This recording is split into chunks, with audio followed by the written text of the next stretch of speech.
everybody. It is Thursday night. It's time for Thrifty Business with Jay and Nay. And I'm your host, Vegas Jay. And I'm Philly Nay. Hi, everybody. What's happening, Nay? How are you, girlfriend? I'm doing good. How are you doing? I'm good. Back home in Vegas after my little jaunt to, where was I? I was in Orlando and I was in Tampa. So yes. I'm back home in home base. And as we start every show, it is, I forgot. There we go. It is Jay's Tiki Talk, and tonight's a little extra special because we have a friend in town who has never been to Frankie's, so I'm going to take her to Frankie's tonight. And so tonight, I am going to teach you guys something. I'm using one of the mugs from Frankie's Tiki Room here in Vegas. This was the original mug for the drink called the Lava Lech. It was made by a very famous lowbrow artist named Von Franco, and this got retired very early. And this mug if you know who Von Franco is, this mug kind of looks like him. So if you find this mug, it is a $100 mug every day of the week. Wow. I wish I had a few more. So let me take a sip here. So lech is milk in Spanish. So does that actually contain milk? No milk. Okay, I was just wondering. Now, when you're done with your portion, I have a little contribution to your Tiki Talk. All right, cool. And everybody get ready to giggle because I'm going to show you which rum I'm drinking tonight. Okay. I am drinking Big Black Dick. Oh, my. And it's not any Big Black Dick because there's many. This is dark Big Black Dick. Okay. Okay. So that's what I'm drinking tonight. Let the jokes commence. Yes, I'm sure they will. So I am drinking. Are you ready for my little portion? Yep, you are here? on, girlfriend. Okay. So since I still cannot have alcohol due to my medications, since I'm still recovering from my double mastectomy, I have iced green pomegranate tea, and it's pretty good. Not as good as Jason's rum drink. Not as good as Big Black Dick? And I am wearing tonight, if you can see the front, and if I turn around, I'm going to have to take my headphones off for a second.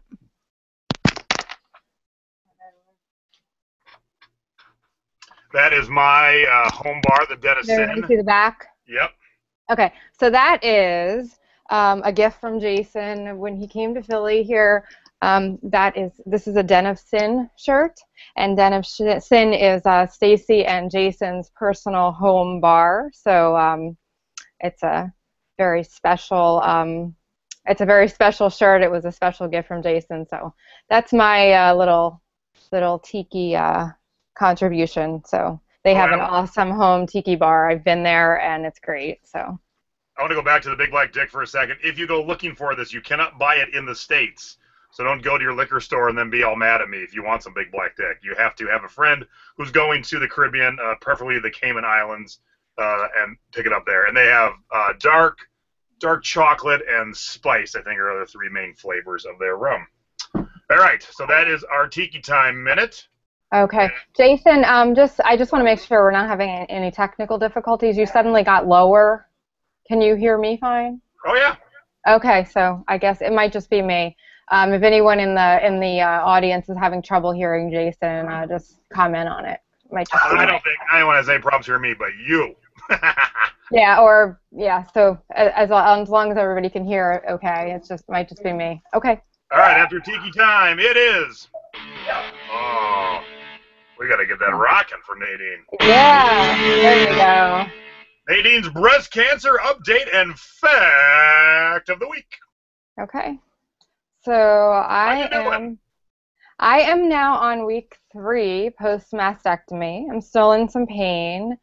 Now, I won't get into specific details, but the reconstruction process is kind of starting, and it's a little painful. So I am dealing with some pain from yesterday's appointment. The other thing is my right arm. I have mentioned this before, due to the lymph nodes being removed, I have nerve damage, I have loss of range of motion and weakness. So that's my biggest hurdle. But I'm going to physical therapy every week. I'm doing great with it. I'm doing my home exercises. Jason yells at me if I don't do my exercises to make sure every day that I'm doing my arm exercises. And I'm also now on a drug called Neurontin, which is supposed to help with the nerve regeneration, so that's good. Now, I told you last week my bone scan was clear, no cancer of the bones. However, my full body CT scan unfortunately did show what looks like a tumor on my thyroid. I'm going tomorrow for an ultrasound for that. It doesn't mean it is breast cancer that's spread, but there is a likelihood that it is. So, I know, but it's okay because it's better to if it is breast cancer that's spread, it's better to spread to my thyroid than say my lungs or my brain or something like that. It will be treatable. So it's just it'll just be another setback and you know, kind of a pain, but we don't know yet, and I'll let you guys know. I'll keep you updated on that. I'm going tomorrow for the first thyroid ultrasound. So that's now my breast cancer fact of the week. It actually has to do with men and breast cancer. I don't know if you guys knew, but everybody talks about women and it's pink and it's a women's disease. However, men can get breast cancer. It's rare for men to have breast cancer, but all people, whether male or female, are born with some breast cells and tissue that can develop cancer. Less than 1% of breast cancer cases develop in men, and the incidence is approximately 1 in 1,000. Now, you're talking about 1 in every 8 women. It's 1 in every 1,000 men, so that's a big difference. However, here's the other thing.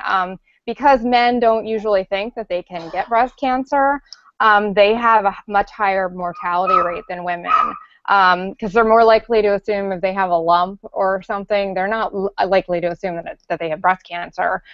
So due to a lack of awareness in men with breast cancer, which is another thing that, you know, that's why I'm doing this, unfortunately, it causes a delay in seeking treatment, and by the time most men that have it figure out what they have, it's in the late stages, unfortunately. So that's different. So we do also need to be aware that men can get breast cancer. So that's my fact of the week.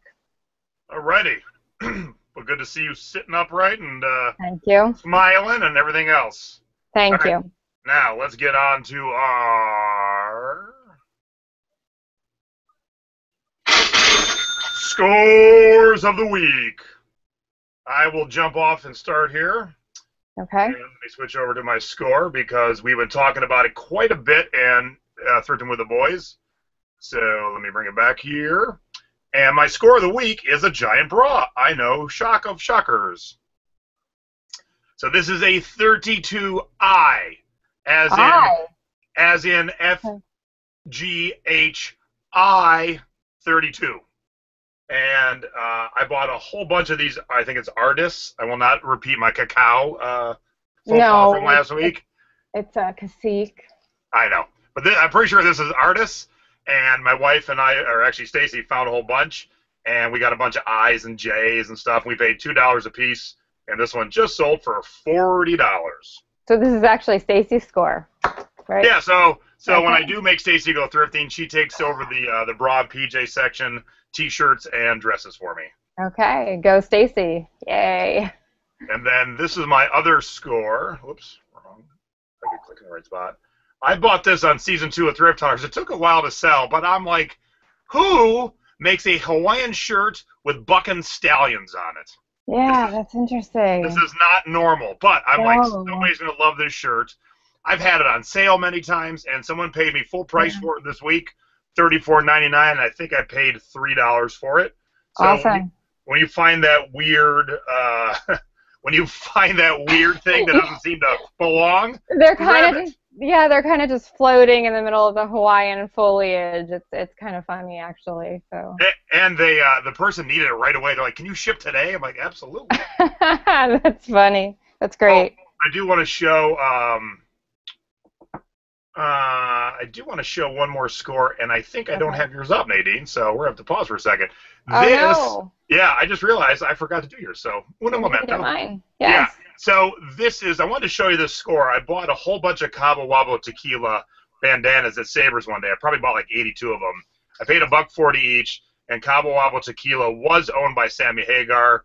And what I did was I was selling them for like $25 a piece or 2 for $40, and I put the combo of the yellow and the black together. And I wanted to show this not so much for the score, but to show everyone that your first picture does not have to be a full-size picture of your entire item or both items. I did a nice little folded, kind of neat and tidy, and then I went through and took pictures of the full bandanas. But that was my opening shot. Very nice and neat. Don't need to show everything. So those are my 2 scores. I'm going to put Nadine on to riff for 2 seconds while I fix my mistake. Okay, so let's see what should I talk about. Yeah, where did you send them to me, by the way? Anybody in the chat room have any questions? Let me look at some of them. Stacy could wear that bra as a skirt. Okay, that's what Christine said. That would be quite funny, actually.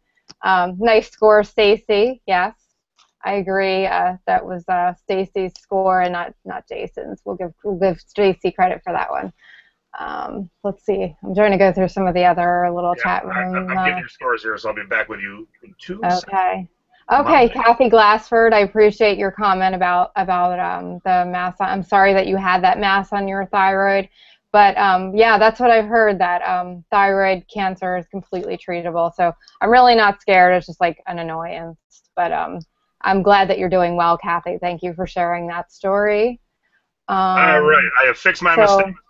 Okay, so we went through some of the chat room talk, and sorry about that. You should all the prepared. My bad. That's not like me. All right, so here we are. On to Nadine's scores. Here we go. Here is score number 1. Okay. Oh, I don't see it there yet. We go. Now you'll see it. I still don't see it, so I'm just waiting for it to come up. You don't see it? No, I do not. I see a blank screen still, Jason, so we might be having some technical difficulties. I'm not sure. Well, I'm watching the feed, and let's see what happens here. Okay, maybe it's just taking a minute. I don't know, but I don't see my score. All right, well, I'll tell you what it is. So I'll watch the feed and see if it actually shows up. It's the Betsy Johnson purse. Okay, I don't see it, but yeah, it's on your end, girlfriend, because I see it on the feed. So something's wrong at your end. Really? So can everybody in the audience see it then? I guess. I see it in the feed. So it's up. So you're just gonna have to wing it. Yeah, it's odd too because I'm not seeing it in my feed. So, but okay, yes, that's fine. We will. I'll just talk about it and trust that it's up there. Sorry. So that is actually I found a new with tags, Betsy Johnson leopard print crossbody purse. Now I think I paid like $10 or $11 for it. And it was new with tags. No one had ever used it, obviously. Now, any kind of animal print, especially leopard print, for some reason always sells well. And also, Betsy Johnson, anything Betsy Johnson that I ever find sells well for me. Like, I always know that I'm going to have something hot with Betsy Johnson. So that sold for $35.99, so that was a good score, and it turned around pretty quick. I probably could have actually asked a little more for it, but that was about the going MSRP on that particular bag, so I didn't want to go too high, and I did get a nice fast turnaround with a good profit. So. All right, and I'm now, even though you can't see it, I'm now showing your other score. Okay, yeah, I cannot see it. Chick large coffee mug.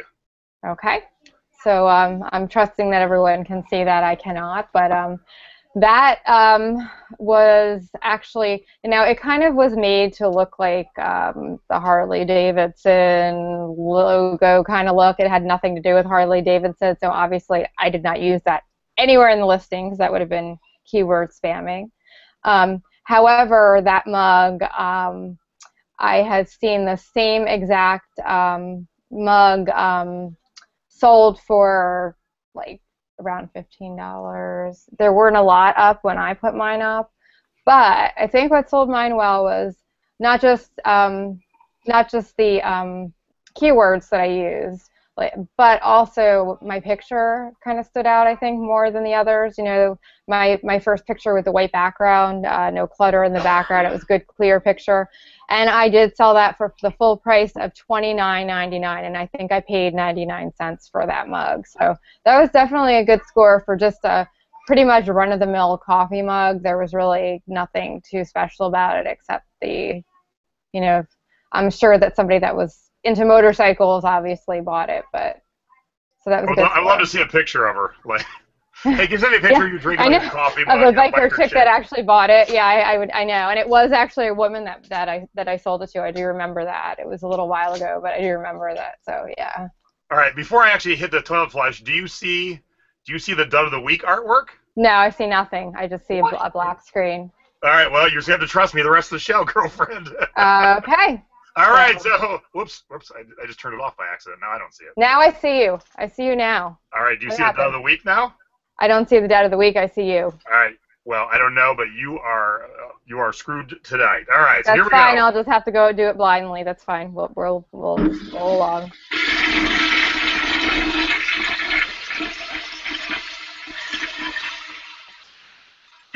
We did our score of the week, and now it's time to do our dud of the week. Oops, I didn't wait for it to stop flushing. All right, here's my dud of the week. I actually have two. I have a one in person and one that I sold. And the one that I sold, I bought because for a couple of reasons. I do quite well with crew shirts from concerts, local crews. When a concert comes to your town, the local crew gets a shirt. Most of them are kind of plain. Some are very elaborate. Ozzy's had some cool ones, Metallica. And those always sell well. This was a crew shirt from the X Games in Barcelona. I'm always thinking, oh, cool. People love extreme sports, X Games. I had it up for a couple months. I finally got an offer of $10, and it went foreign, so I got paid for shipping. So I was happy to let it go. But I thought that would be kind of cool. I was apparently wrong, so my bad. Always buy crew shirts from concerts, not so much from sporting events. All right, here's my other dud. Our good friend, Ellie, and also one of the admins in Thrifty with the Boys, we were thrifting in Orlando. She said, oh, you should buy this. And I too thought I should buy this. And then I got home. It's a dud. Ellie had me buy this pink with shirt with white collar and the white French cuffs. And I'll show you the brand. It is Donald J. Trump. And politics aside, he's in the news every damn day. So I thought it would be a good thing because, like him or hate him, he's in the news every day. Well, this shirt routinely sells for $10, and I think I paid $5. So there's my dud of the week. Huh? And I'm not blaming Ellie, but she stuck it in my hand. So Ellie led me down the path of not riches, unfortunately. Well, we still love Ellie. Oh, absolutely. Yes. All right, so I'm going to pretend you can see this, and I'm on to your dud. I actually can see you again. I don't know what happened, but hopefully my whatever glitches, right, I can see my mug. All right, cool. All right, we're back to business. You're hopefully, and I didn't do anything, so hopefully we're good. Okay, so this is a funny story. This mug I sold for $15.80, which you would think normally, you know, when you FOMO a mug, you know, that's not a bad price for just a typical Dunkin' Donuts coffee mug. However, I decided this wasn't selling for a long time, so I took it out of my store, I unlisted it, and I've been using it for like the last probably 6 months or more. And as I've been using it, it's gotten very scratched, and all of a sudden, you know, the other day I get a cha-ching, and I'm like, I thought that wasn't listed anymore. So apparently somehow I accidentally relisted the mug, and it's all scratched up now, which I used the barkeeper's friend on it, and I got the scratches off, and I'm like, okay, I think I can still, you know, it'll be okay. Then I look on the bottom, and there's a darn chip on it from use. I had no intention of selling the mug. It just accidentally got relisted. So I can't drive right now still because I'm still recovering. So my sweet mom, who was taking me to a doctor's appointment that day, this was a couple days ago, drove me around to 3 different Dunkin' Donuts in the area until I finally did find the same exact mug, thank goodness, at one of the Dunkin' Donuts. I bought it for, I think it was $5.99, and then I shipped it. So by the time I shipped it and paid for the mug and everything, I really I almost had to pay to sell it. So that was definitely a dud. However, it also is a lesson in customer service. I think it's a good lesson. If something like that does happen, don't panic. See what you can do to get another one as fast as you can. I was very lucky that one of the Dunkin' Donuts in the area still carried these mugs because they were from last year, and so that's my dud story for that. That's a painfully expensive dud. I know, and my mom was my poor mom, you know, because I still can't drive. I have to thank her. She's watching right now because she was the one that drove me around to the Dunkin' Donuts. So. All right. Is your other dud? Yeah, so this was from last week, if you remember. This was my Avon dud that we cha-chinged in the middle of the show, and I was all excited. So I have to thank our good friend Henry Sherrick. He's one of our he's a very active member of our groups. He's a good friend of both Jason and I, and he is the one who bought my Avon candle, which was really sweet of him. And he was actually excited about it. He liked it, he got it, he loved it. And so I have to say, I just wanted to send a shout out to Henry and say thank you, Henry, for purchasing that. So that's my follow-up. Speaking of that, I want to pause for one moment and go to your store real quick. Mm-hmm. You might have told me, but it always hurts my head when I try and figure it out. Can you explain the name of your store, why it is what it is? Yeah, so mine's pretty easy. Yours I don't get. I know. So at the time that I started my store, I kind of wish I would change the name now, but I don't want to go through the whole thing because everybody knows me as that, and it's, you know. So I didn't have, I have 3 children. I have Colin, I have Brendan, and I have Declan. So when Declan's only 2.5, Colin and Brendan are 6 and 7. When I started my store about 5 years ago, I just had Colin and Brendan. So I have the first 3 letters of their names, Cole and Bray. You know, that's Cole Bray. And then I don't know why I put the darned asterisk in there because it just makes it harder for everybody to. And Dazzle, like I wanted it to be Dazzling Finds because when I first started selling, I was only doing women's fashion and clothing and accessories. That was it. I've branched out to more. I still do mostly that. Like that's still my niche, my favorite thing. Shoes, accessories, women's stuff. So that's why I designed that little banner, my logo and everything. But anyway, so that explains that. It's just the first 3 letters of my kids' names, and I wanted it to be dazzling and kind of like women's boutique-y, but now it's kind of become a little mix of everything as it's evolved. So my name probably doesn't fit anymore, but that's what it is. All right, cool. Well, now I know. I think I heard that before, but it's one of those things where I see your name, and I'm just like, I always forget. Like, what the hell? Yeah, that's how it happened. And Declan wasn't in the picture then, so his name was not. That would have been a really crazy name, though. I don't know how I would have fit that in, too. All right. We've done our scores. We've done our duds. We've learned why Nadine's name has an asterisk in it. And now it is time for our Thrifty tip of the week. Okay. And I had 2 classes last week, so I have a Thrifty tip both in a sale and live and in person. So when we go to the thrift store and I'm teaching a class and we're in the plush section, we talk about a few things. But the one thing I always try and impart on my class is look for the weirdest animal in the plush section. Okay, there's 10,000 teddy bears. There's 10,000 bunnies. But look for the weird, the different, the one that, like, really get the hell out of here.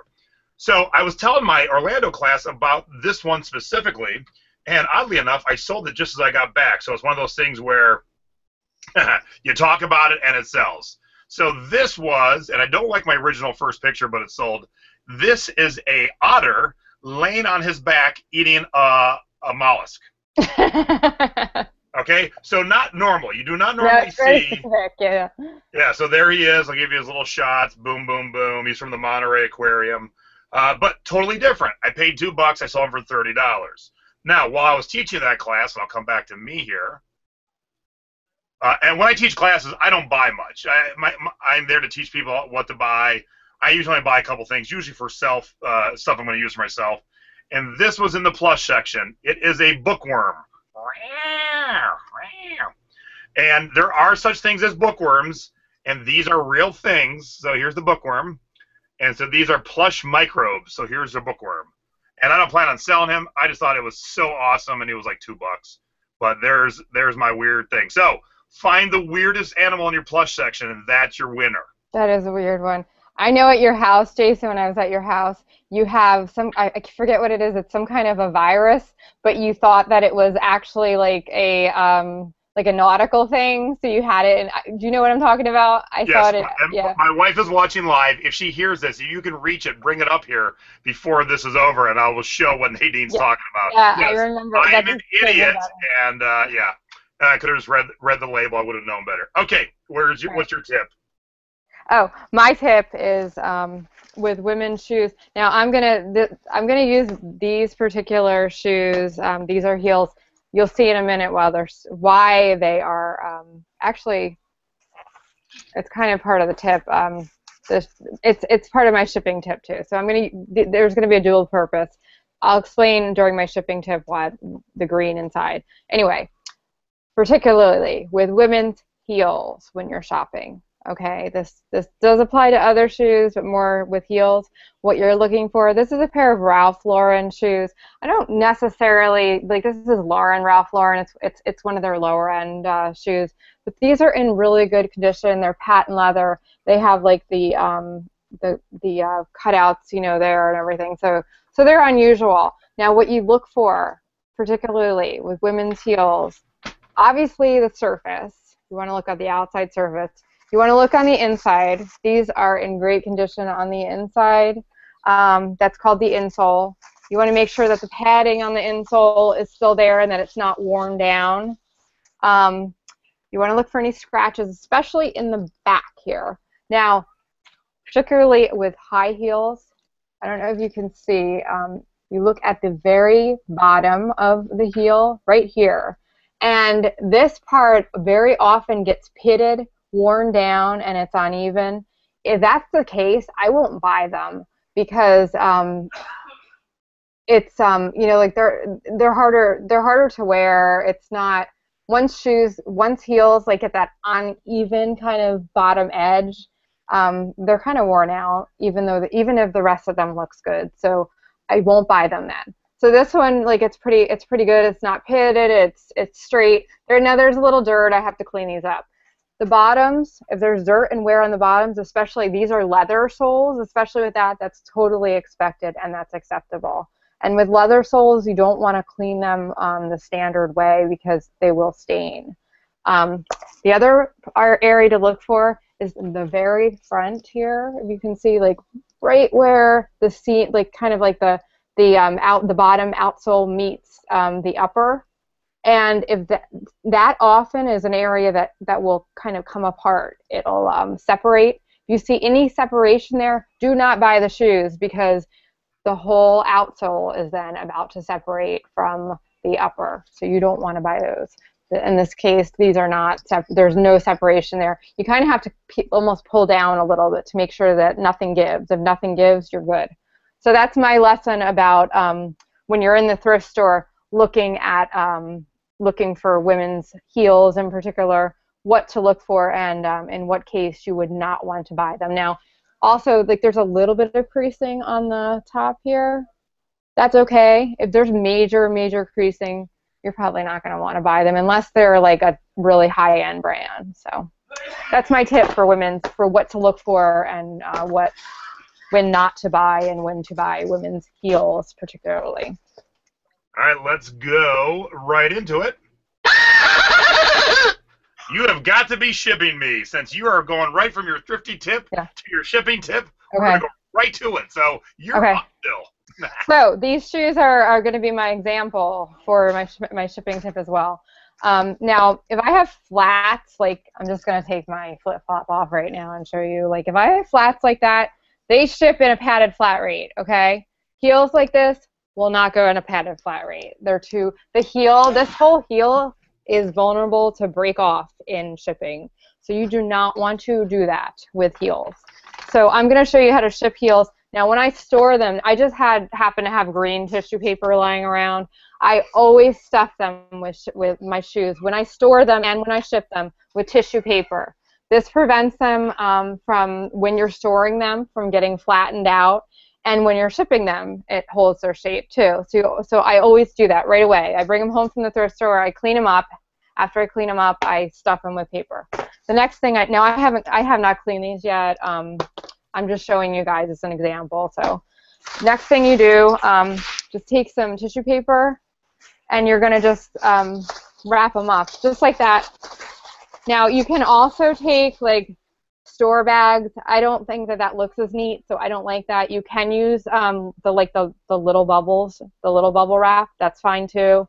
I use tissue paper. It works fine. You're going to want to take both of them. I use like 2 pieces. wrap them up really good like that. And make sure that the heels on each are not touching, as you would find them in a shoebox. Heels here, other heel is here. You don't want them scraping together in shipping. You don't want them rubbing together or scratching each other. And then what I use for most women's shoes is the standard shoebox from the post office. I just ordered a bunch more because I was out of my padded flat rate envelopes. Another shipping tip: check your inventory. I just made that mistake. So what I do after that, I just slide them in like this. Now, I don't have any peanut. I'm not going to actually stuff it with peanuts, but I slide them in like that together, just like you would in a shoebox. And then I fill it. Actually, first I fill a little bit of peanuts on the bottom. Then I put the shoes in, and then I just fill it with peanuts so that there's no rubbing together or anything, and just to give them some cushion. Heels are very important to do this with because, like I said, the heels can break off, and you do not want them scraping together and damaging each other. So that's my tip about shipping women's heels. All right, my tip is what not to do. I buy a lot of stuff online, and I am floored by what shows up at my front door. I bought my wife this awesome tiki dress on eBay last week. There we go. It's got awesome tikis on it. Oh, that is cool. And it weighs a grand total of 10.4 ounces. So if I was selling this dress, all you need is a poly mailer. It would go first class, no big deal. It came in this big box, and I'm going to show you where they made a huge, huge mistake. See what this says? First class, 13 ounces. Yeah, this with the dress weighed 1 pound, 3 ounces. They so cheated, and had the post office caught this, me as a customer would have had to pay the difference between 13 ounces first class and priority for 1 to 2 pounds. Don't ever do this. That is gambling with your reputation. Don't, and don't again. All right, Okay. That's my shipping tip of the week. What not to do. Alrighty. So we have now done that, and we are going to do our 2-minute topic of the week. And here we go.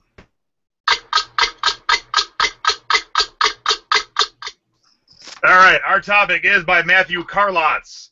He wants to know, what do you do when you get a return back that is not in its original packaging? Do you refund, partial refund, or no refund? All right. Let me get Nadine up here. Let me get the timer going. And let's talk about what do you do about returns that do not come back in the condition they showed up in. Ready, and go.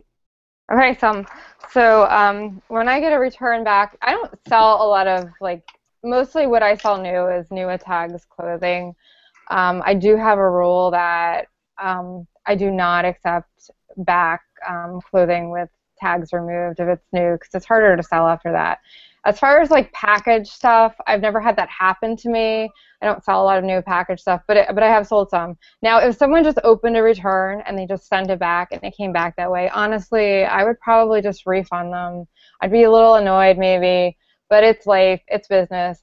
I would refund them and I would move on and just sell it as used. However, I did have a woman request a return, and she told me flat out that she had removed the tags, washed it, and the item had shrunk a bit. And so I did not take that back. I did refuse that return because it wouldn't have been sellable to me on my end again. And I'm sorry, but it was on her. So, there you go. Time's up. Okay, I'm getting to be at a minute now instead of 55 seconds every week. Yeah. All right, reset. I'll put it next to my head and start. Yeah, everything Nadine said, I agree with. There, I'm done. That makes yes, if you get something returned and the condition didn't leave your house in, yes, you do have to deal with that. I'm very sympathetic to customers who don't want their item, but if it's something that got worn, like if you get a dress back and it's got perfume on it that didn't have when it left because somebody wore it to the ball and then they sent it back, yeah, I got issues with that. But I try and take every situation as it comes to me. I never preconceive anything. In having a conversation with the customer, you can usually figure out if someone's pulling your leg or there's honestly a problem. So if I send something new and it comes back and it's not new anymore, but they had an actual legit problem, I am fine with taking care of it. But have that conversation. 9 times out of 10, once you go back and forth 2 or 3 times, you can figure out if they are bullshitting you or if they're being honest and they just had an issue. Good answer. All right. I came in a little short. I came in like you tonight. Look at that. All right. One quick thing I want to add. I saw in the chat that I never put me on the screen when I was doing mine. It was you the whole time, girlfriend. Really? Yes, you weigh the dress with the packaging. So the dress weighed 10.4 ounces. With a poly mailer, it would only weigh 11 ounces. So it would still be first class. Yes, very much so. All right, I want to get our guests in here, run a little behind today, but I want to talk about 2 quick things. We also do another, I'll call it a show, I guess, a little video series called Jay and Nate's Thrift Hauls. Mm-hmm. And even though Nadine has not been out thrifting because of her situation, she does have some items that she has not listed yet from her last thrifting trip, so we're going to do her haul this weekend, and we're going to have a guest. So we're going to have a Nadine haul, and we're going to have a guest haul. So if you want us to grade your haul, hop over to our fan page, which is Thrifty Business with Jay and Nay, and I will show you that real quick. Let me get rid of all the other crap on my screen. If you've not been to our fan page, please go and like it. And this is the place where you see everything that we're doing. You can see who's coming up as our guest, and leave us a message. If you want us to do your haul, we would love to do your haul, so leave us a message there. And one last thing before we bring our guest on. A couple weeks ago, we had an awesome guest named Tim Taylor on. And Tim, when he got on, he teased me by having a shirt in the background that I had sold once and then lost. Guess what I found? I remember that. I was in some tubs in my storage unit looking for something, and this is a shirt I sold about a year ago that I never could find. So that customer is long gone, but I did find it. So yay, Tim. I think you having it in the background paid off. So thank you, Tim. I found my shirt I lost a year ago. All is good now. That's all right, funny. It is time for our guest. Let's bring her on. Margaret Collier has been a great member of Thrifting with the Boys, and she posted something the other day that made me think that's our guest for this week. So welcome, Margaret. Hi. Hi, Margaret. What's happening? Nice to meet you. Oh, not a lot. Just hanging out. You know, rocking, rolling, whatnot. All right. So, forewarning: if you've not watched Margaret's videos, they are great. Go watch them. Margaret, like Nadine, sometimes gets a little off track, so I might have to rein. It must be the redhead thing. That's when what these 2 redheads are talking, I might have to rein them in. I love them both dearly, but we try and bring our show in at a normal time. So I'm going to hand the reins off to Nadine here for a second. Okay. So, Margaret, I just wanted to have you give us a little synopsis of, we start off, of, kind of, I know you sell on eBay and Etsy, I think just those platforms. If I'm wrong, correct me, please. And I want to know, like, how you got started selling, how long you've been selling.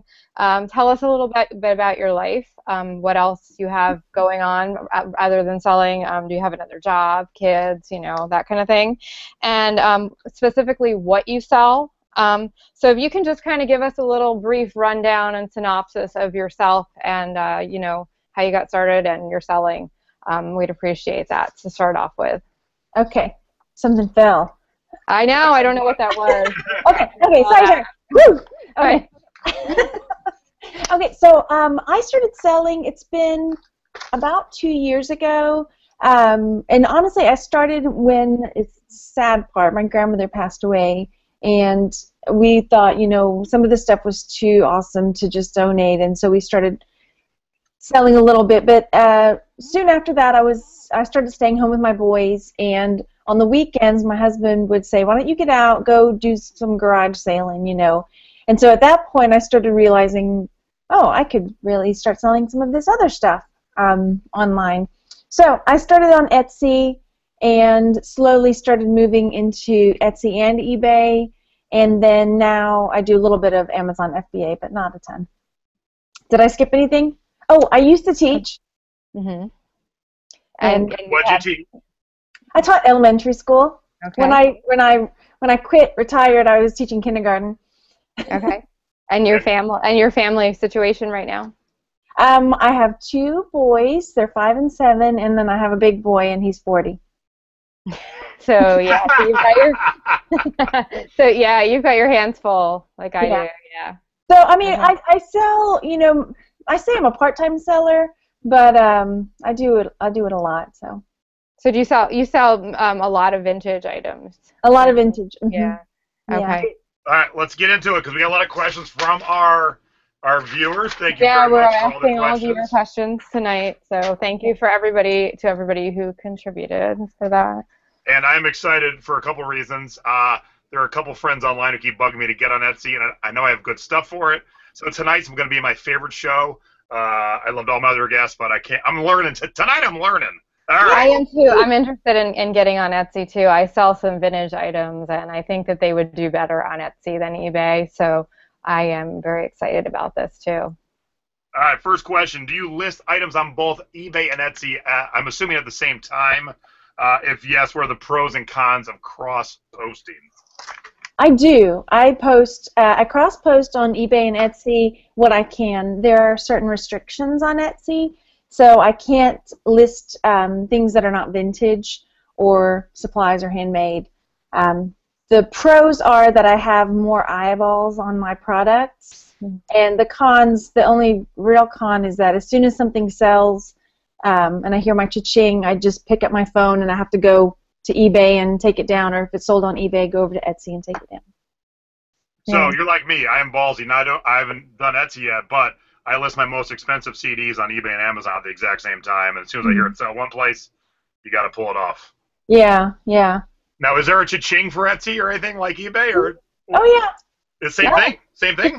Yeah. Oh, awesome. Oh, that's cool. See, that's the first thing I've just learned. There we go. Easy peasy. All right, Nay, your way.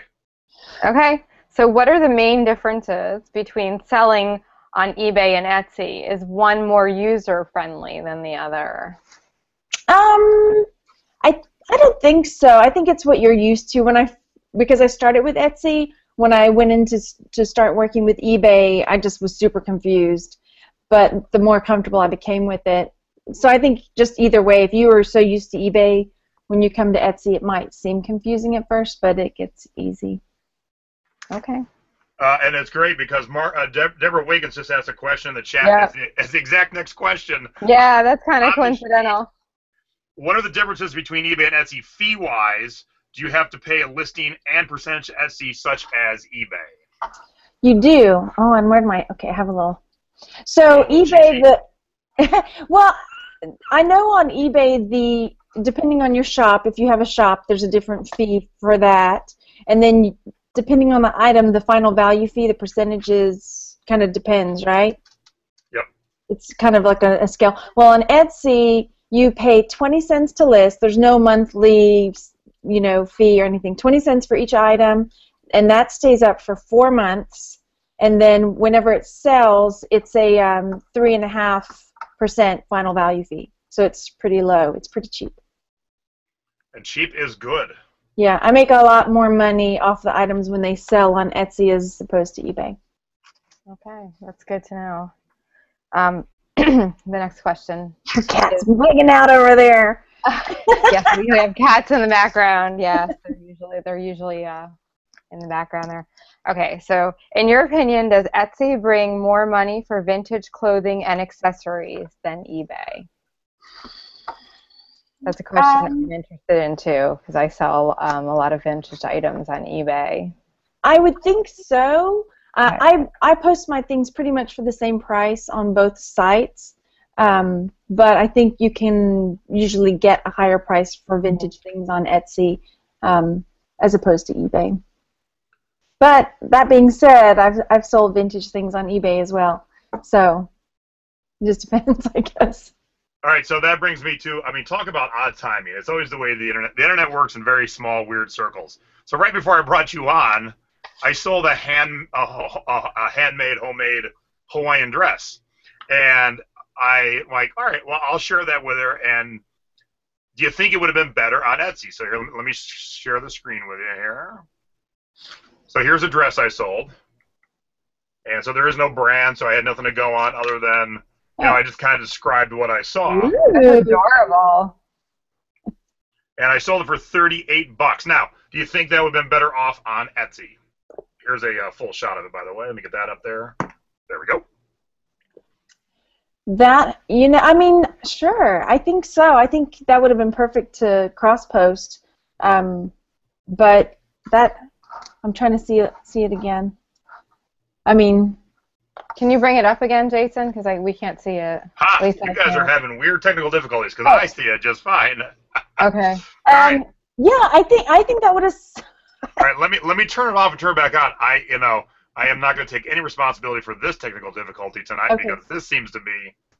All right, how about now?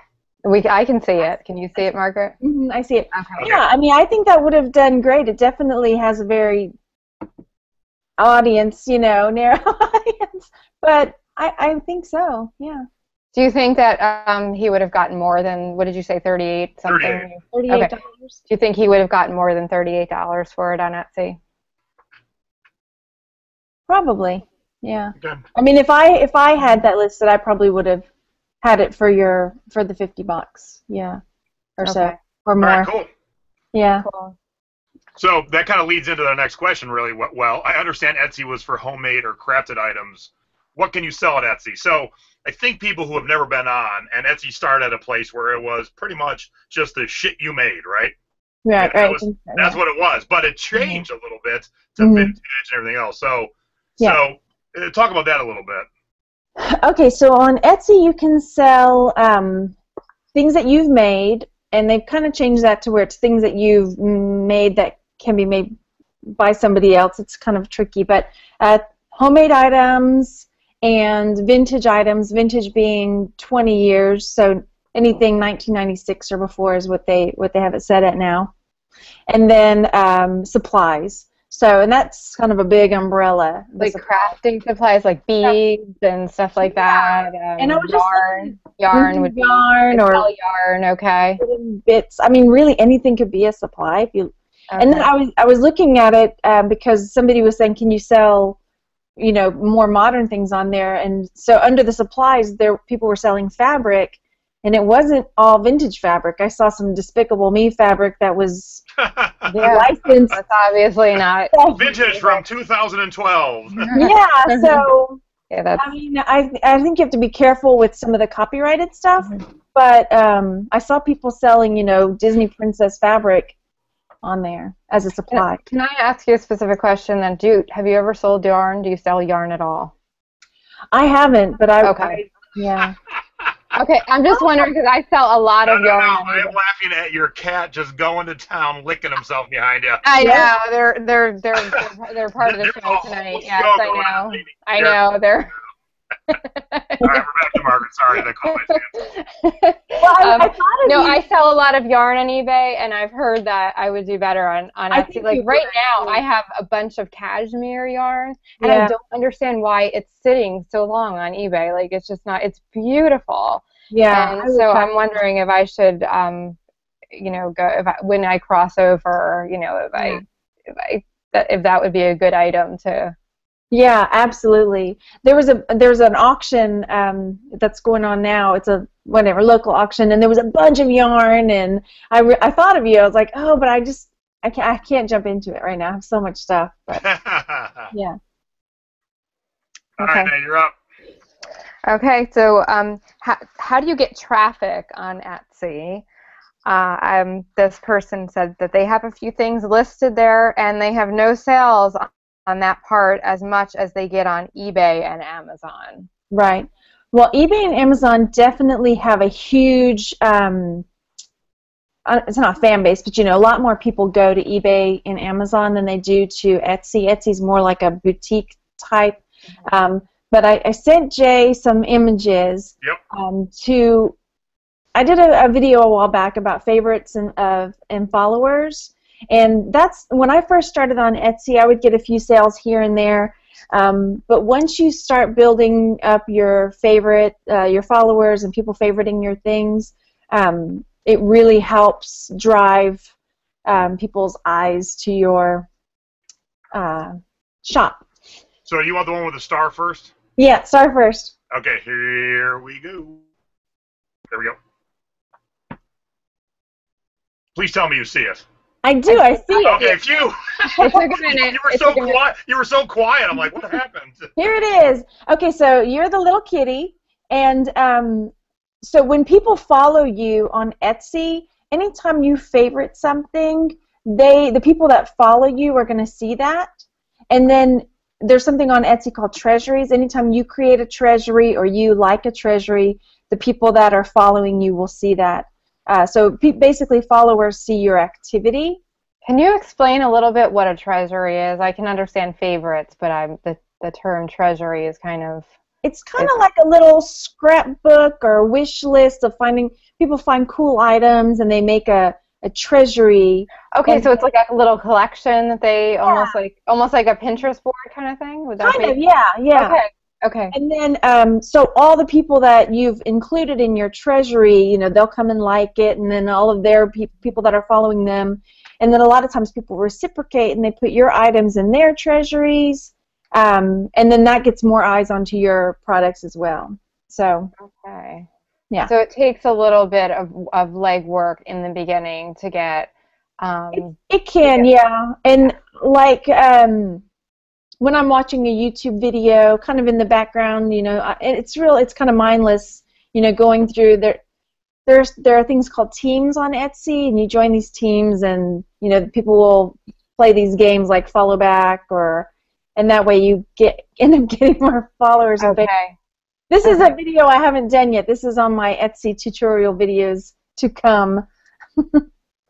So that kind of reminds me of social media. It's kind of the same way like with Twitter. When I first started using Twitter, I had no followers, and it took a while to build it up and, you know, to get it going, you know, and then once you kind of have an audience. So it's kind of the same thing, I would think, right? Yeah, and the more followers you end up getting anytime you list or favorite, you know, people that favorite your shop, the more times you list, you know, those people see in their feed when you've listed.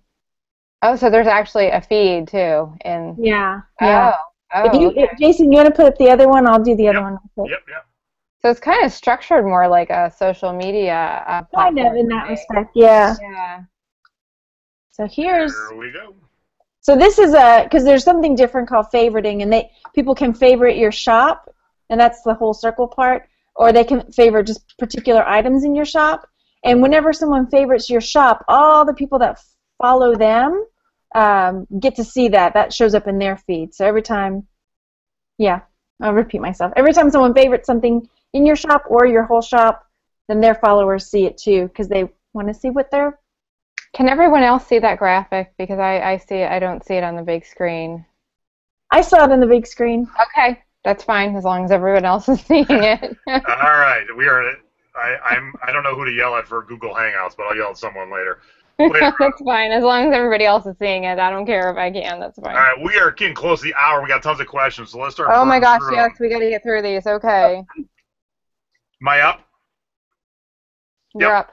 All right, I've tried to sell on Etsy many times, and I maybe get lucky to have one sale in months. Do you have to keep listing daily as eBay, and how long did it take you to make Etsy a good business for yourself? Yeah, like I said, you kind of have to, especially when you have followers and people favoriting, so that they continually see your stuff in their feed up top. But it did take a little time to get established, for sure. Okay. So this person says, I've sold a few handmade items on Etsy, but could never find a way to search the sold items in general, like on eBay. Is there a way to see what has sold and the prices it's sold for on Etsy? And that's why Margaret's on our show tonight. They don't have a feature like on eBay to search completed listings or sold listings.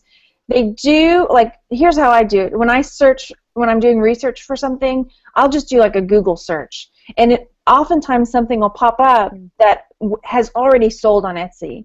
And there's a way to find out what it sold for, because normally it won't say on there. All right, so I'm going to show you on your score of the week. We will go, and this is why Margaret's on the show. She shared this in our group, and I love technology hacks like this. So I love this. All right, so this is great, yeah. This is one of Margaret's scores, and how much did you pay for this, Margaret? I paid 25 cents. Oh my God, what a story! That's crazy. Oh my goodness. All right, you want to talk us through it? Okay. Oh, okay. To find the sold listing price, you're going to right-click on the list on the page, not on the picture. Yes, not on the picture. That's very important. Mm-hmm. And then you'll go to. No, you're clicking on something else. No, Because it I'm should say. assuming, again, everyone can see this but me. It should say show source or something Well, like that. on a Mac it says inspect elements. So. Oh, okay. Well, I'm a Mac person too. Okay, do inspect elements. Let's do that. Hello. No, view page source. No, do. There we go. There we go. Okay. Over here. And then you're going to do a search for find on page. So on a Mac it is Command F. And then you're going to type in price. P-R-I-C-E, and look at the price right there, $134.99. Yeah. So you turned a quarter into $135. That's right. But now, if that went too quick or if it was a little too haphazard for you, Margaret has a great video. It's on her YouTube channel. It's in our Facebook group, Thrifting with the Boys, but it's a pretty neat little hack. Now, here's the one thing I'm going to forewarn you on, Margaret. Anytime people figure out hacks, the websites figure out ways to stop allowing the hack to happen. Oh, well, that sucks. That we used to be able to figure out eBay solds when they wouldn't show us the sold price by going to eBay Italy, eBay UK, and they squashed all that. So I have a sneaking suspicion this will happen too. But for now, that's how you get around it. Yeah. You can also find, let's say you have a certain store, you can look at their sold listings in that way, but you can't do a big search for completed listings. I wonder why they don't have that feature, though. It's not anything that's really, a secretive thing. It would help. I think it would help everyone, sellers and buyers. I don't understand why they don't. Odd. All right. Can you explain? Am I up or you up? Let me see. Yeah, I think you're up with the. Could you please the shipping question? Can you please explain shipping on Etsy? I've heard there's only 5 shipping prices you can offer, including international. Is there a trick to it? Oh, I'm sorry. Could you repeat the question? Yes. Could you please explain shipping on Etsy? I've heard there's only 5 shipping prices you can offer, including international. Is there a trick to it? No, that's not true. Oh, not true. Bad information. Bad. No. There are 2. I have a video coming up tomorrow about shipping and creating shipping profiles.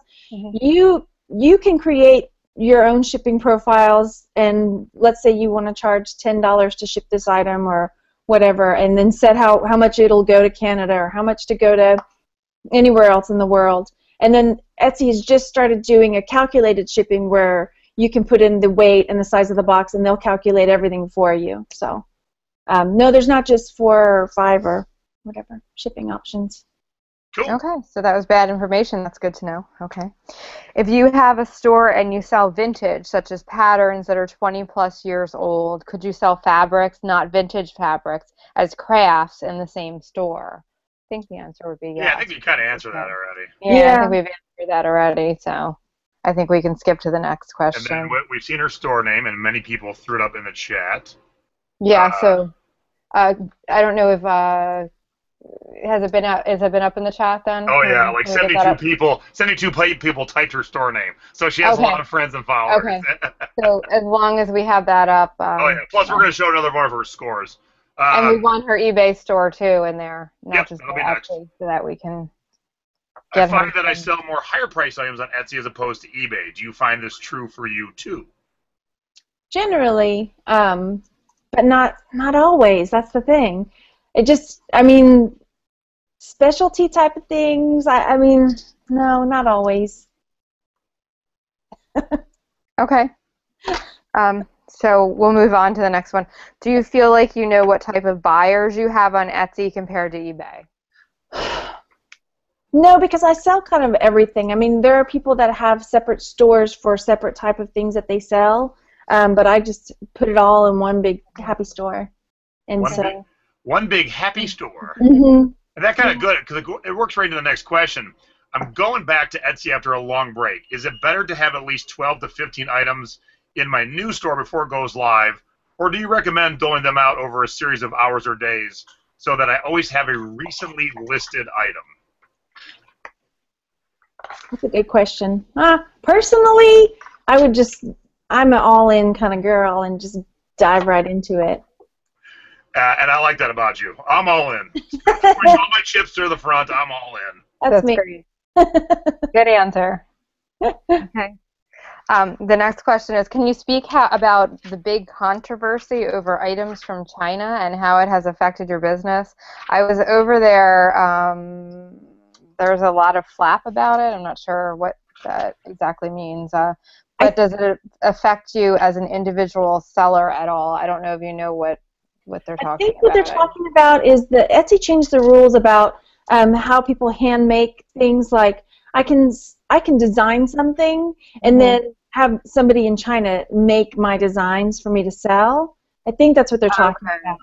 Okay. So that it's not like me behind my sewing machine making it. So you like make the pattern for a doll, say, and then you design it, and then you send it off to China, and they produce it, and then that's what you're saying. That's what they're talking about. But because I don't do any handmade stuff, mine's all like vintage and things like that. I don't really find that as a problem. It doesn't affect you. It's not. Yeah. Okay. All right. So the next one's kind of been answer already. I don't know if this one makes sense. Tell me if this one makes sense. Can you please explain the Etsy requirements regarding selling items as a vintage reseller in an Etsy store? Now, is that what we just covered, or is that some other lingo I'm not aware of? Well, I don't know if they're talking about yeah, I don't know. I just don't know. All right, let's go. That's fine. Okay.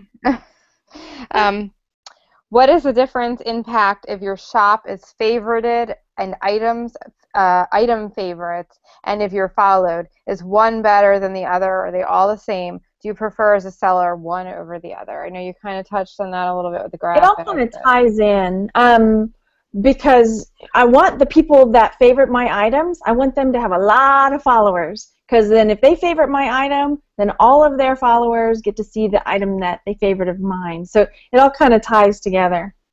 Okay. Good answer. Those you keep asking for Margaret's store name, and it's been typed a few times. Look right beneath where it says Margaret on the screen. Texas Gal Treasures. And that's my YouTube too. So I have the thing about the treasuries and the followers and favorites. I have videos on those things too there. So they can just now your YouTube. They could just search for Texas Gal Treasures on YouTube and find you easily, right? Yes. Okay. And I'm going to skip ahead to this one because this is very interesting. Have you noticed a difference in sales since Etsy redid the categories in January, February? I've heard several people complain about less sales. I haven't had less sales, so. Now, me being not on Etsy, was there a big deal in January, February? This change? Well, they made their categories a lot more specific, but it just. I mean, for me, it just was it was a non-issue. It was just like, okay, I'll go back because you had to go back and kind of look at some of your older listings, because Etsy did their best to kind of try to figure out where it would fall, and it might not have been in the right category. I was going to say, so did you have something that was so wrong that you made you laugh? But yeah, there were some that I was just like, no, that's not, you know. That's a coffee mug, not a sexual aid. Okay, moving on to the next category. Is there an adult category in Etsy? That's a good question. Probably. They sell everything. I gotta made dildos, I'm sure. Oh my goodness. I guess you can hand make anything. So. Yeah. All right, now do the one about the next one right after the one I read about the keywords. Okay. Do you find it better to repeat certain keywords in your tags or put more descriptive terms in? I guess they mean the tags or the title. Does it say? Well, they said, should they repeat words in the title or just add it more in the keywords or in the tags? Both. I mean, I try not. I mean, as much as I can, I try not to repeat words because I want to get as many options of possible searches onto my items. Okay. And I think, Jason, you were actually saying the one after that, weren't you? Yes. Or was that the question? No, that was the question. Okay, good. I like this next question because this is something that people don't ever really think about. How do you decide on your Etsy prices? Past sales, the value of your time. No one ever thinks about the value of your time. That is a good point. I'm going to pop myself in here for a second because we had somebody, and I'm not calling you out by name, we had somebody in the group the other day looking for a particular drinking mug, and they spent hours, and it's an item that's going to be maybe $12, $15. And I always feel horrible when I see that. I see that quite often. Yes, when you come to our group, we want you to have done some research. And when we say some research, 5-10 minutes is good if you put in the effort. Like, okay, I've looked up the brand or the style. And if you can't find it on Google or YouTube or eBay or WorthPoint or Terapeak, then come to the group and ask. Do not spend hours. Now, if you got a $10,000 item and you want to really research it, yes, spend hours. You got a $12 item, value your time. Oh, now, that's yeah. That being said, Margaret, how do you decide? I do search. I do like a quick search on just Google and see what all pops up that's similar to my item, and then I do a quick search on Etsy, and then I sort by highest price item, and then I kind of go from there. I generally price my things high because I figure I can always bring it down. People, if it's on eBay, they'll send me a best offer. Sometimes on Etsy, they'll send an email saying, "Can you work with me on the price?" But I usually price high.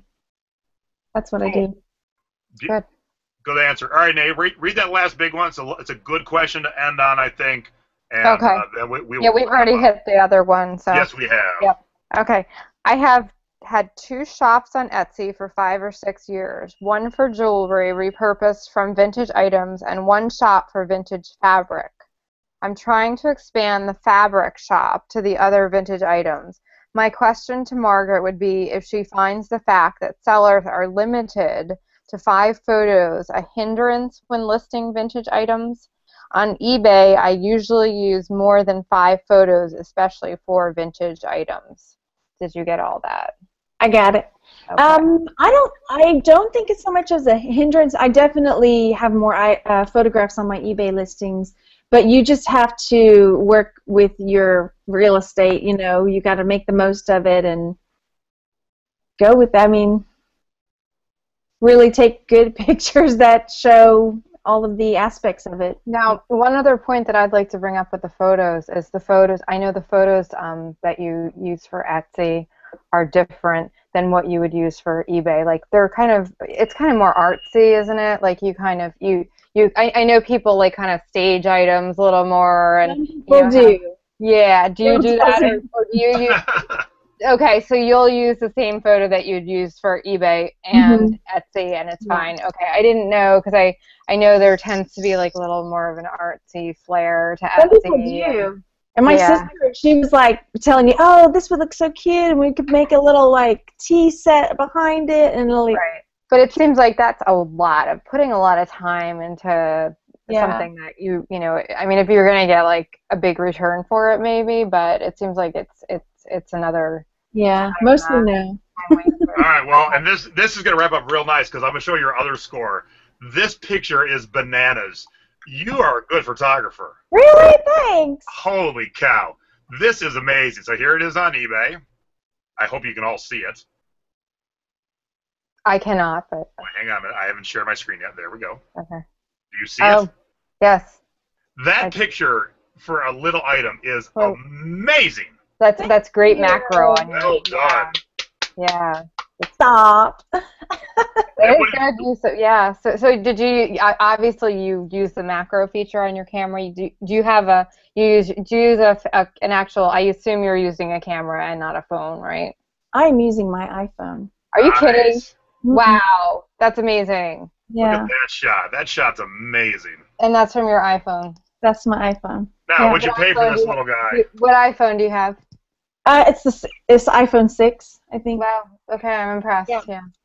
I got him in a lot of cufflinks, tie tacks, and stuff, and everything when I averaged out to be about 85 cents a piece. Woo! Wow. 100 times your money. Nice. That is awesome. We all show our scores, and now we're going to show your dud. Okay. Yeah, we were talking about this. Margaret and I were talking about this a little bit. Yeah. Norm Thompson tweed blazer. Yeah. Slashing prices. So, what do you know? so why'd you think it was good, or tell us how it ended up being a dud for you? Well, I started watching a lot of YouTube videos and a lot of people that sell clothing, and I thought, oh, that sounds really cool. So I started going into the jacket section and researching.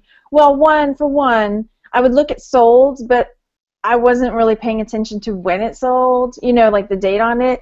And then, I thought the tweed was kind of cool, so I thought, well, why not? I'll give it a try.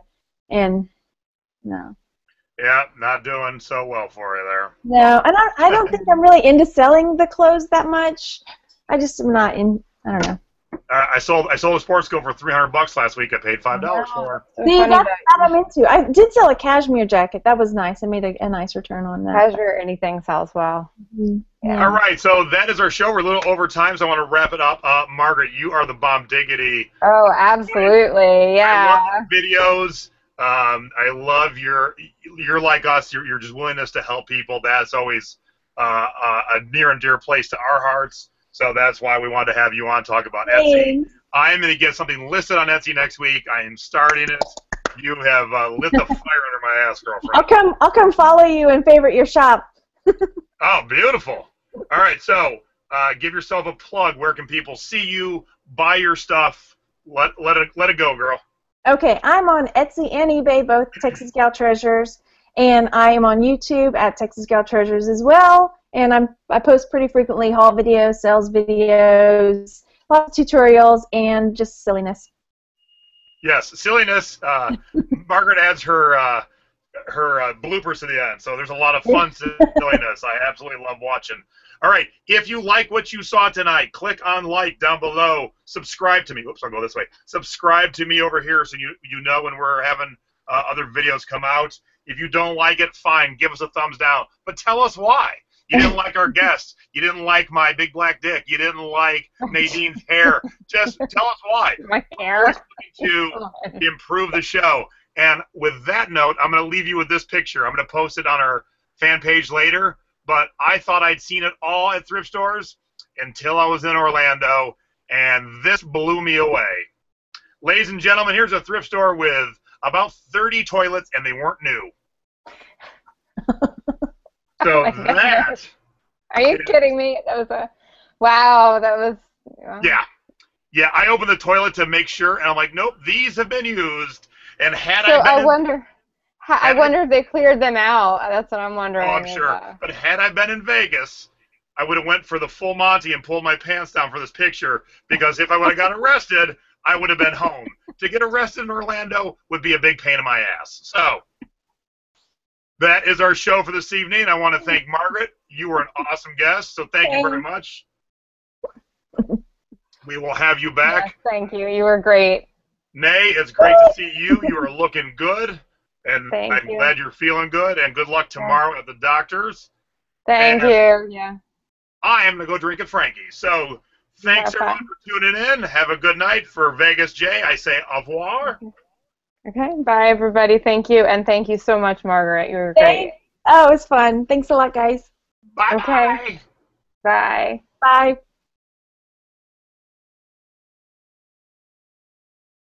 This is not normal, but I'm like, somebody's going to love this shirt.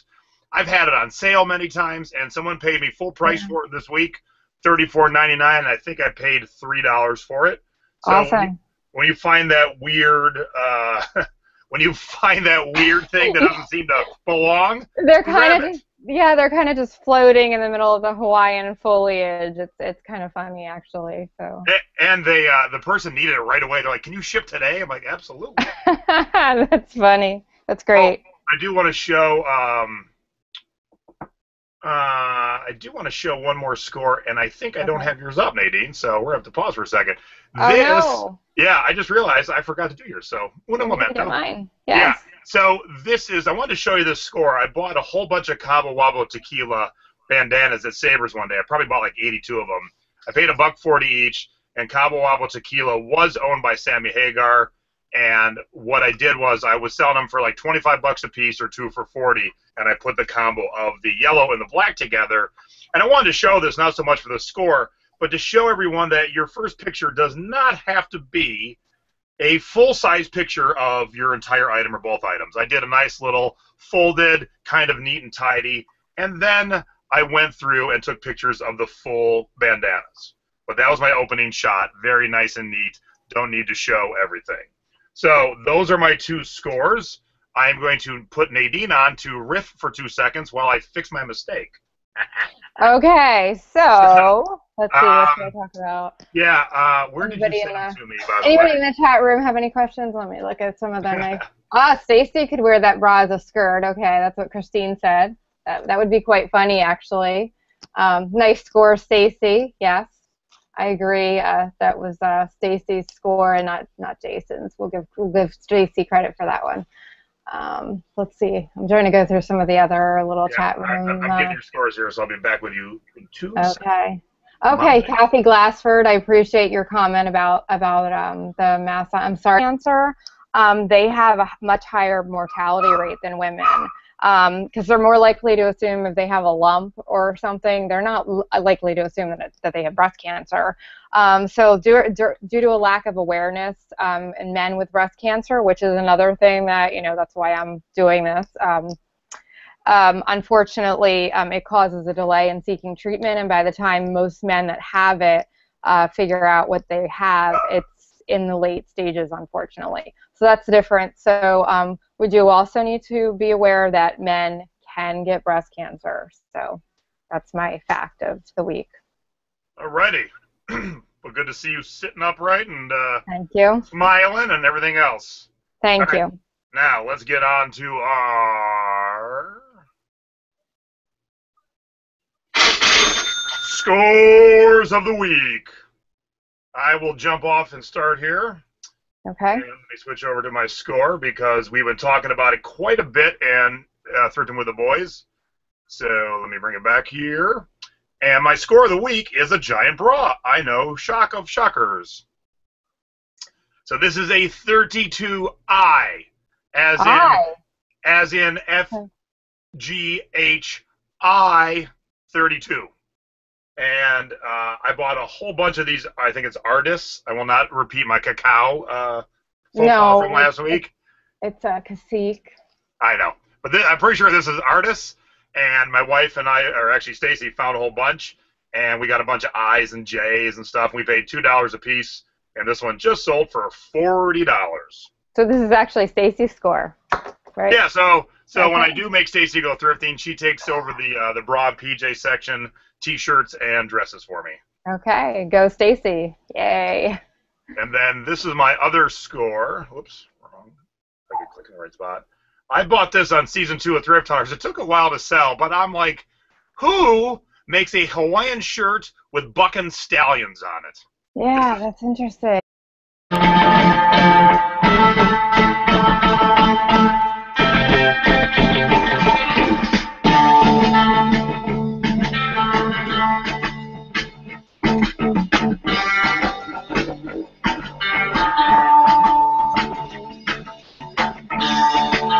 What's happening, everybody? It is Thursday night. It's time for Thrifty Business with Jay and Nay. And I'm your host, Vegas Jay. And I'm Philly Nay. Hi, everybody. What's happening, Nay? How are you, girlfriend? I'm doing good. How are you doing? I'm good. Back home in Vegas after my little jaunt to, where was I? I was in Orlando and I was in Tampa. So yes, I'm back home in home base. And as we start every show, it is... Oh, I forgot. There we go. It is Jay's Tiki Talk. And tonight's a little extra special because we have a friend in town who has never been to Frankie's. So I'm going to take her to Frankie's tonight. And so tonight, I am going to teach you guys something. I'm using one of the mugs from Frankie's Tiki Room here in Vegas. This was the original mug for the drink called the Lava Lech. It was made by a very famous lowbrow artist named Von Franco. And this got retired very early. And this mug if you know who Von Franco is, this mug kind of looks like him. So if you find this mug, it is a $100 mug every day of the week. Wow. I wish I had a few more. So let me take a sip here. So leche is milk in Spanish. So does that actually contain milk? No, no milk. Okay, I was just wondering.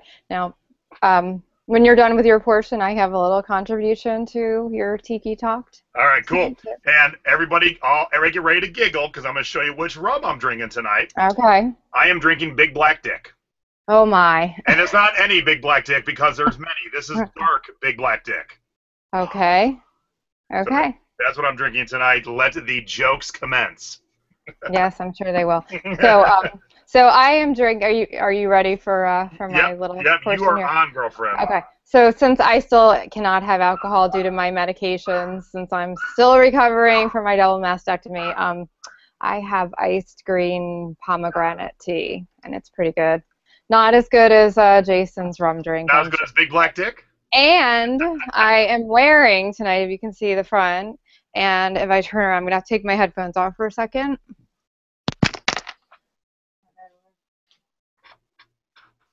That is my home bar, the Denison. There, you see the back? Yep. Okay, so that is a gift from Jason when he came to Philly here. This is a Den of Sin shirt, and Den of Sin is Stacy and Jason's personal home bar. So it's a very special. It's a very special shirt. It was a special gift from Jason. So that's my little tiki contribution. So they have an awesome home tiki bar. I've been there, and it's great. So I want to go back to the Big Black Dick for a second. If you go looking for this, you cannot buy it in the States. So don't go to your liquor store and then be all mad at me if you want some Big Black Dick. You have to have a friend who's going to the Caribbean, preferably the Cayman Islands, and pick it up there. And they have dark chocolate and spice, I think, are the three main flavors of their rum.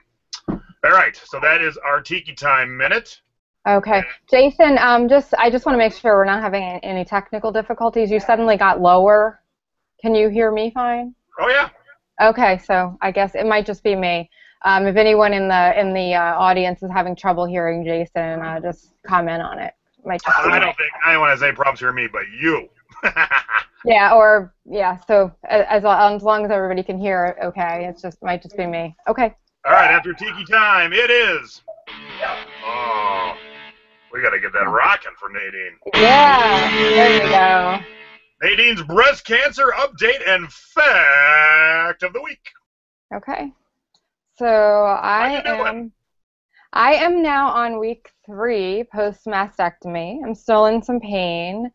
Now I won't get into specific details, but the reconstruction process is kind of starting, and it's a little painful. So I am dealing with some pain from yesterday's appointment. The other thing is my right arm.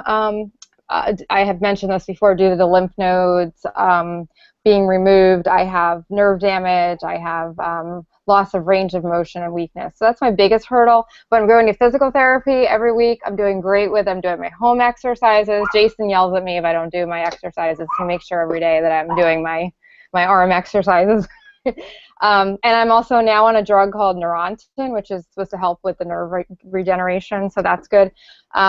Now, I told you last week my bone scan was clear, no cancer of the bones. However, my full body CT scan unfortunately did show what looks like a tumor on my thyroid. I'm going tomorrow for an ultrasound for that. It doesn't mean it is breast cancer that's spread, but there is a likelihood that it is. So, Booze. I know, but it's okay because it's better to, if it is breast cancer that's spread, it's better to spread to my thyroid than say my lungs or my brain or something like that. It will be treatable. So it's just it'll just be another setback and kind of a pain, but we don't know yet, and I'll let you guys know. I'll keep you updated on that. I'm going tomorrow for the first thyroid ultrasound. So that's now my breast cancer fact of the week. It actually has to do with men and breast cancer. I don't know if you guys knew, but everybody talks about women and it's pink and it's a women's disease. However, men can get breast cancer. It's rare for men to have breast cancer, but all people, whether male or female, are born with some breast cells and tissue that can develop cancer. Less than 1% of breast cancer cases develop in men, and the incidence is approximately 1 in 1,000. Now, you're talking about 1 in every 8 women. It's 1 in every 1,000 men. So that's a big difference. However, here's the other thing. Because men don't usually think that they can get breast